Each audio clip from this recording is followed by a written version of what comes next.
नमस्कार दोस्तों। आशा करते हैं आप सब बहुत अच्छे होंगे। आपकी तैयारी भी बहुत अच्छे से चल रही होगी। पर्यावरण के 30 प्रश्न हैं। जो पहले 100 प्रश्नों की सीरीज कराई थी हमने, उसी प्रश्नों की सीरीज में से आगे बढ़ा लेना। ये जो प्रश्न है ये UP TET, C TET, S TET या किसी न किसी शिक्षक भर्ती में आए हैं। तो इनको हम जब लगातार अध्ययन करेंगे तो ये हमारे रिपीट में आ जाएंगे। तो इनसे जब प्रश्न बनता है तो वो हमें बन जाता है, या इससे रिलेटेड जो प्रश्न बनते हैं वो बन जाते हैं। पहला प्रश्न डिस्कस करते हैं। पहला प्रश्न है, निम्नलिखित में से कौन सा जैवमंडल का अजैविक घटक नहीं है? अजैविक घटक नहीं है पूछा। अभी मैंने जो पहले वीडियो डाले थे उसमें मैंने बताया था कि जैविक घटक क्या है और अजैविक घटक क्या है। जैविक जिनमें जीवन है होता है, अजैविक घटक नहीं है, यानी कि जैविक की बात। इसका विकल्प नंबर सी सही है। दूसरा प्रश्न देखते हैं। किसी खाद्य श्रृंखला में शाकाहारी होते हैं। जो कोई भी खाद्य श्रृंखला होती है उसमें उत्पादक, उपभोक्ता और अपघटनकर्ता, ये तीनों होते हैं। उसमें ये पूछे कि शाकाहारी होते हैं। शाकाहारी क्या होते हैं? शाकाहारी होते हैं प्रथम उपभोक्ता। क्या होते हैं? प्रथम उपभोक्ता। जो घास को सीधे खाते हैं वो शाकाहारी होते हैं। तीसरा प्रश्न देखते हैं। जब एक जीव लाभ लेता है बगैर दूसरे सहजीव, सहजीव यानी कि जो उसके साथ उससे लाभ लेता है, को प्रभावित किए हो, उसे कहते हैं सहभोजी। क्या कहते हैं उसे? सहभोजी। यानी कि खुद लाभ ले और दूसरे को कोई नुकसान ना दे। चौथा प्रश्न, भूपारिस्थितिकी तंत्र में ऊर्जा का महत्वपूर्ण स्रोत है। तो महत्वपूर्ण आए या कोई भी आए, ये सूर्य है। पांचवा प्रश्न देखते हैं। जब मोर सांप को खाता है, सांप कीड़ों को खाता है और कीड़े हरे पौधों को खाते हैं, तो मोर का जो पोषण तल है वो क्या होगा? अब इस प्रश्न को पहले समझ लीजिए आप। पौधों को कौन खा रहा है? हरे कीड़े। हरे पौधों को कौन खा रहा है? कीड़े खा रहे हैं। अब कीड़ों को सांप खा रहा है और सांप को मोर खा रहा है, तो मोर कहाँ गया? अंतिम या खाद्य श्रृंखला के पिरामिड के शीर्ष पे जाएगा। कहाँ पे जाएगा? शीर्ष पे जाएगा। जैविक समुदाय में प्राथमिक उपभोक्ता है।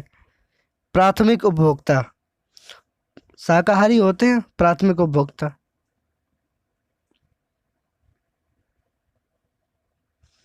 निम्नलिखित में से सर्वाधिक उत्पादक पारिस्थितिकी तंत्र है। अगर सर्वाधिक उत्पादन की बात की जाए तो उष्णकटिबंधीय जो वन होते हैं, ये जो इलाका है, ये जो इलाका है पृथ्वी के कर्क रेखा मकर रेखा के बीच का उष्णकटिबंधीय, यहीं पे उष्णकटिबंधीय वर्षा वन पाए जाते हैं। यहाँ सबसे अधिक वर्षा होती है क्योंकि यहाँ पे सबसे अधिक तापमान होता है, इसीलिए यहाँ पे सबसे अधिक वन पाए जाते हैं। यह सर्वाधिक उत्पादन होता है। खाद्य श्रृंखला के परस्पर समूह को, जब अनेक प्रकार की खाद्य श्रृंखलाएं आपस में मिलती हैं तो उसे खाद्य जाल कहते हैं। पारिस्थितिकी तंत्र में का उदाहरण क्या है? पारिस्थितिकी तंत्र का इनमें से जो उदाहरण है वो है तालाब। तालाब पारितंत्र हमने पढ़ा हुआ है। अगला प्रश्न देखते हैं। मानव शरीर का तापमान होता है, मानव शरीर का जो तापमान होता है वो 37 डिग्री सेल्सियस होता है। ये गलत टिक लगा हुआ है, 37 डिग्री सेल्सियस होता है। मानव शरीर का तापमान 37 डिग्री सेल्सियस होता है। इसे 98.6 फ़ारेनहाइट 310 केल्विन होता है। यानी कि तीनों अलग अलग है मान, तीनों को याद रखना है। निम्नलिखित में से कौन गैस पत्तियों के सिकुड़ने, पत्तियों के गिरने, आकार छोटा होने, इन सभी कारणों के लिए उत्तरदायी है। तो कौन है? Carbon monoxide. ये पंजाब टेट में आया 2011 में। दही से सॉरी दूध से दही बनने की प्रक्रिया किण्वन या फर्मेंटेशन कहते हैं। प्रकाश संश्लेषण के प्रकाशीय चरण के दौरान जब प्रकाश संश्लेषण होता है तो CO2 प्लस H2O से क्या बनता है? ग्लूकोज बनता है। क्या बनता है? ग्लूकोज। तो इसमें वही पूछा गया प्रकाश संश्लेषण के प्रकाशीय चरण के दौरान, यहाँ पे खाली स्थान दिया है, ऑक्सीकरण एवं अपचयन होता है। तो किसका ऑक्सीकरण होता है? जल का ऑक्सीकरण होता है और NADP का अपचयन होता है।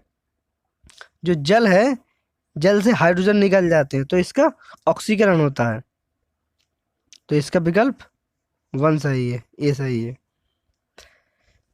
प्रजातियों की उत्पत्ति की रचना, the origin of species, Charles Darwin. Plague क्या है? प्लेग एक जीवाणु जनित बीमारी है। ये यहाँ पे लिखा हुआ जीवाणु का नाम।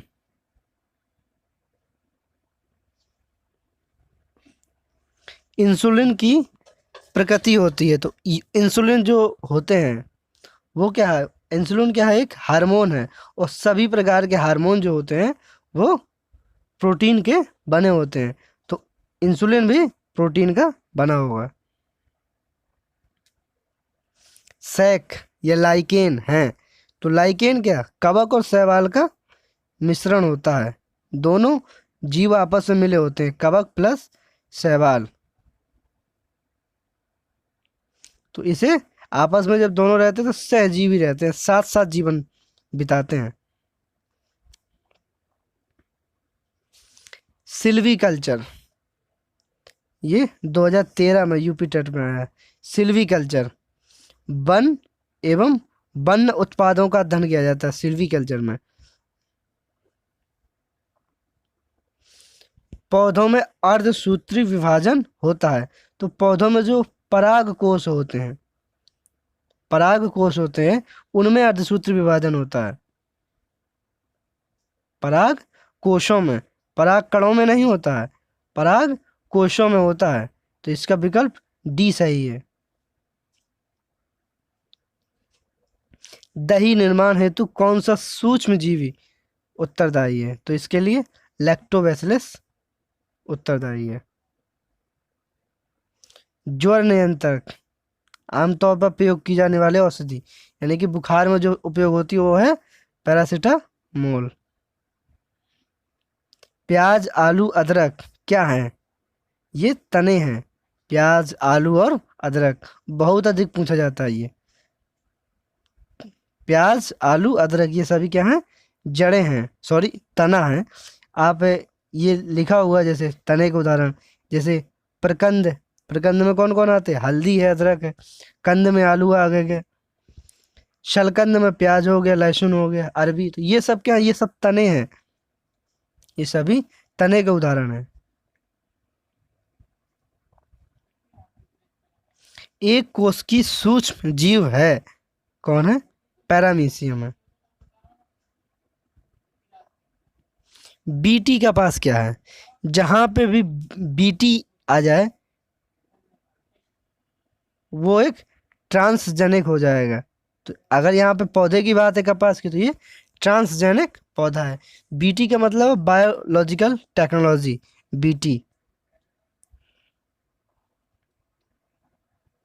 निम्नलिखित में से कौन सा रसायन आम पकाने के लिए प्रयोग किया जाता है? तो कैल्शियम कार्बाइड, आम पकाने के लिए कैल्शियम कार्बाइड का उपयोग किया जाता है। कौन सी बीमारी दूषित जल पीने से होती है? तो टाइफाइड दूषित जल से होती है। इसका जो बैक्टीरिया है साल्मोनेला टाइफी होता है, टाइफोसा भी होता है, टाइफी होता है, अधिकतर किताबों में अलग अलग लिखा रहता है। तो इसका कौन सा? बी सही हो गया, दूसरे जल से टाइफाइड होगा। इनमें से कौन द्विबीज पत्री पौधा है? सरसों। जब हम सरसों को फोड़ते हैं तो दो निकलते हैं, एक ही सरसों के अंदर दो निकलते हैं, तो ये दो पत्र हैं, तो इसे हम द्विबीज पत्री कहते हैं। जैसे गेहूं हो गया तो वो एक बीज पत्री है, गेहूं में सिर्फ ये कुछ लिखी है द्विबीज पत्री पौधों की उदाहरण आप देख सकते हैं। पौधों में जल का अधिग्रहण, मैंने ये पहले बताया है, जल से, जाइलम से जल। वायरस संक्रमण से होने वाला रोग, जुकाम होता है। जुखाम का जो